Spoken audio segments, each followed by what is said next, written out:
What's up, people? This is TY and I'm live in the Vibe Bar and I'm here with SoulCulture TV and it's all about being a special kind of fool.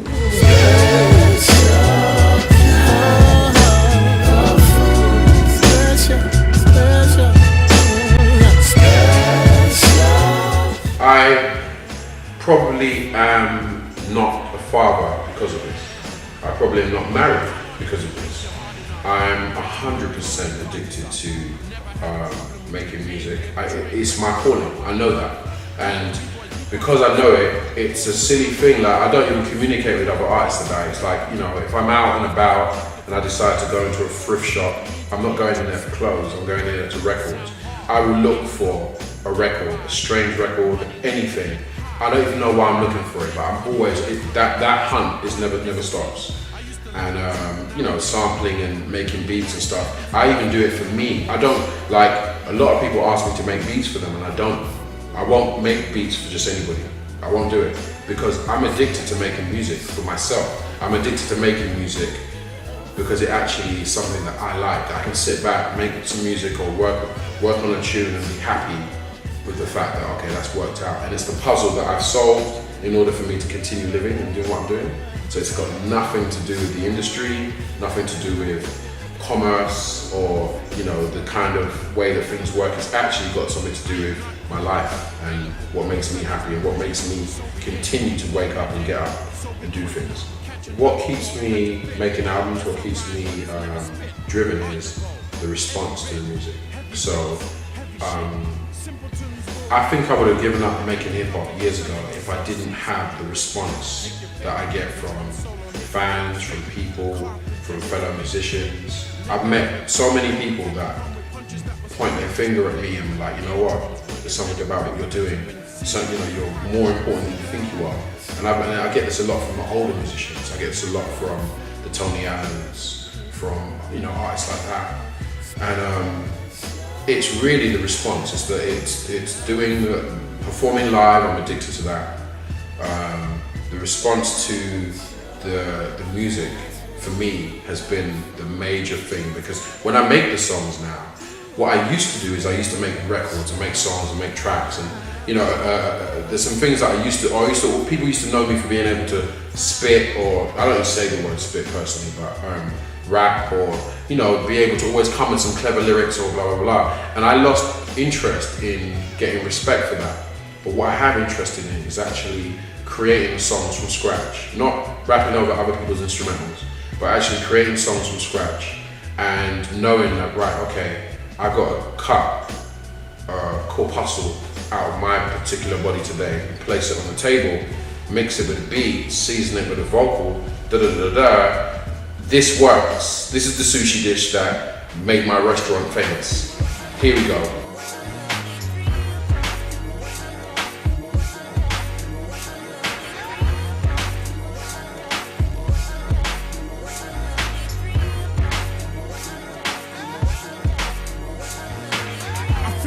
When I hear a good song, feel alive and it helps me carry on with the mundane. System of 9 to 5, living snake bitten by the truth, pitch black until the sun came. Out for a day or two, trying to cool you down now. Watch how I spray at you, not trying to play with you. Rock on my day as you, not need to understand. I'm trying to break the lock, but not play the fool. The album's called A Special Kind of Fool because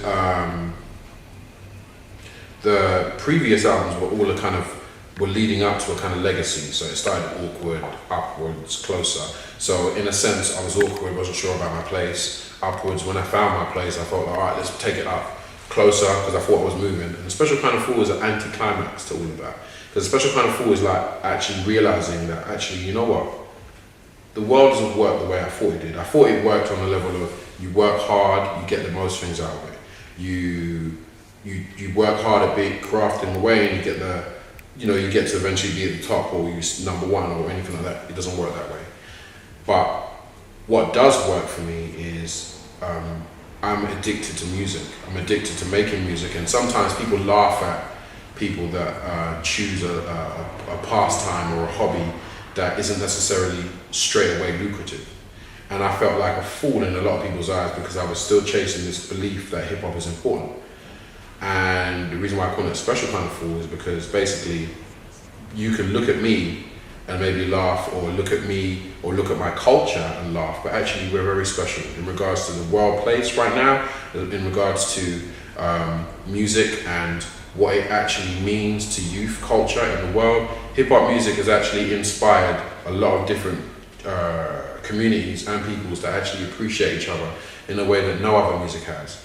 So the reason why I call it a special kind of fool is because this thing that people despise or look at or point fingers at as being a silly, mediocre little thing where people wear tracksuits and trainers for the rest of their lives is actually quite a very important and poignant moment in time for this particular world we're living in, musically. So I think that this particular piece of work is going to fit into 2010 really well for people, because obviously people are a bit tired of all of the mixtapes and just kind of a lackluster people rapping over beats but not really giving you themselves. It's like, I've given you too much on this record. So anybody listening to this interview or seeing what I'm talking about needs to know that if you just focus on the record the DJ's playing, you've touched 10% of what the record is.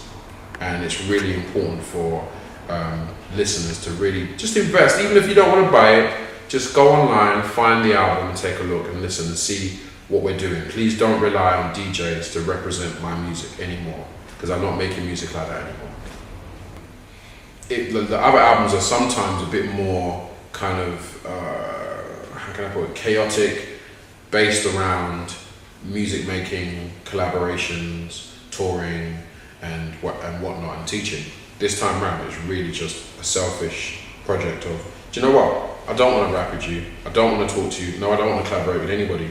I was tired of collaborating with people, and then when it came down to me doing my music, people would, in the industry, especially in the UK, would utilize the songs that I did with collabos over my own songs. So if I did a song with, I don't know, anyone, it would be more likely that people would play that because they like, if I did a song with Roots Maneuver, they'll play that more than they'll play my stuff, because I've done a song with their boy. And it's like, I just wanted to get rid of all of those type of